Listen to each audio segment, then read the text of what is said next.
Assalamualaikum warahmatullahi wabarakatuh. Perkenalkan, nama saya Herna Uma dengan NPM 2404110208. Di sini saya akan menjawab pertanyaan dari soal evaluasi tengah semester mata kuliah Governansi Digital kelas E yang diampu oleh Bapak Bagus Nuari Hermawan. Jadi langsung saja masuk ke soal pertama, yaitu jelaskan perbedaan antara tata kelola pemerintahan konvensional dengan berbasis digital.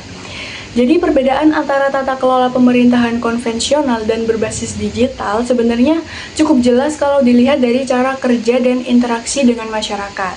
Dalam sistem konvensional, prosesnya tuh masih manual dan birokratis. Semua dokumen harus diurus secara fisik, alur informasinya cenderung lambat, dan banyak prosedur yang bertele-tele.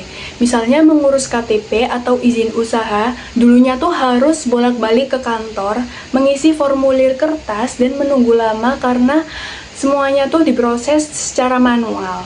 Sedangkan tata kelola digital atau e-government memanfaatkan teknologi untuk membuat layanan lebih cepat, efisien, dan transparan. Contohnya seperti eKTP, yang mana masyarakat tuh bisa melakukan perekaman data biometrik yang langsung tersimpan di sistem terpusat. Lalu contoh selanjutnya ada layanan perizinan usaha melalui Online Single Submission atau OSS yang bisa diakses secara daring tanpa harus datang ke kantor. Dengan digitalisasi seperti ini, proses pemerintahan tidak hanya lebih cepat, tapi juga membuka ruang partisipasi masyarakat dan mengurangi potensi penyalahgunaan sehingga tata kelola menjadi lebih terbuka, responsif, dan modern dibandingkan cara konvensional. Lalu lanjut ke pertanyaan selanjutnya, nomor 2. Jelaskan solusi yang dapat dilakukan oleh pemerintah untuk menyelesaikan permasalahan kesenjangan digital yang dialami oleh aktor pemerintah dan masyarakat.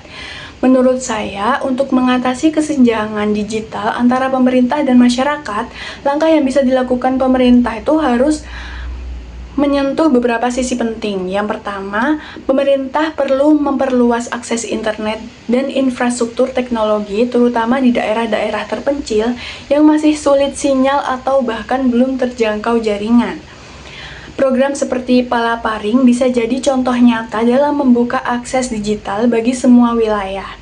Lalu yang kedua, penting juga untuk meningkatkan kemampuan digital baik bagi aparatur negara maupun masyarakat.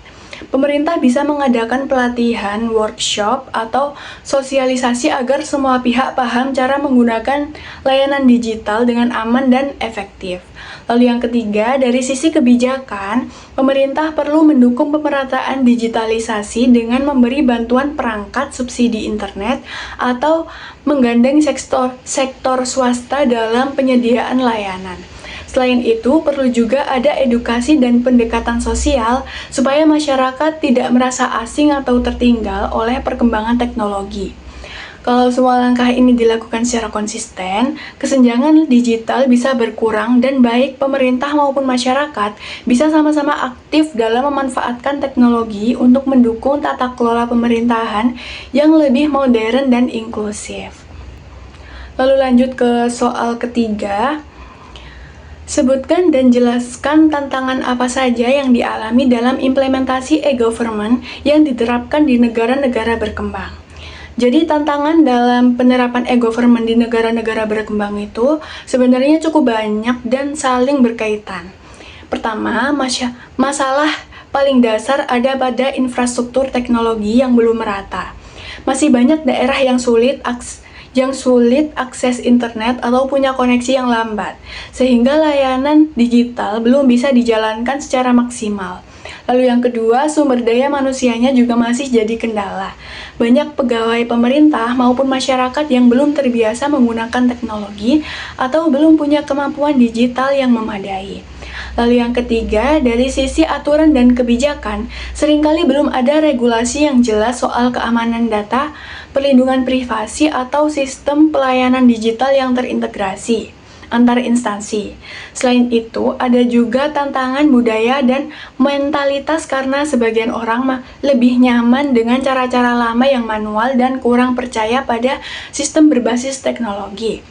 Lalu yang terakhir, masalah anggaran juga berperan besar. Pengadaan perangkat dan sistem digital perlu biaya yang besar, sedangkan prioritas pemerintah di negara berkembang kadang masih terbagi ke berbagai sektor lain. Jadi meskipun e-government bisa membawa banyak manfaat seperti efisiensi dan transparansi, keberhasilannya tetap bergantung pada kesiapan teknologi, kemampuan SDM, serta komitmen pemerintah untuk terus mendorong transformasi digital secara menyeluruh. Lalu lanjut ke soal terakhir nomor 4. Menurut Anda, bagaimana penerapan prinsip transparansi dan akuntabilitas dalam governansi digital dapat meningkatkan kepercayaan publik terhadap lembaga pemerintahan? Jadi menurut saya, penerapan prinsip transparansi dan akuntabilitas dalam governansi digital sangat penting untuk membangun dan meningkatkan kepercayaan publik terhadap lembaga pemerintahan. Melalui transparansi, pemerintah dapat membuka akses informasi secara luas kepada masyarakat, seperti anggaran, kebijakan, maupun hasil kinerja instansi, sehingga publik dapat mengetahui bagaimana keputusan diambil dan bagaimana sumber daya negara digunakan. Contohnya dengan adanya portal keterbukaan data seperti data.go.id, masyarakat dapat memantau penggunaan anggaran atau proyek pemerintah secara real-time dan membuat proses pemerintahan lebih terbuka dan sulit untuk disalahgunakan. Sementara itu, prinsip akuntabilitas memastikan bahwa setiap tindakan atau keputusan pemerintah dapat dipertanggungjawabkan, baik secara hukum maupun moral. Dengan sistem digital, mekanisme pelaporan dan evaluasi dapat dilakukan lebih cepat dan transparan, misalnya melalui aplikasi pengaduan publik seperti Lapor, yang memungkinkan masyarakat memberi umpan balik langsung terhadap layanan pemerintah. Ketika masyarakat merasa dilibatkan dan melihat bahwa pemerintah bekerja secara jujur dan terbuka, rasa percaya publik pun akan tumbuh.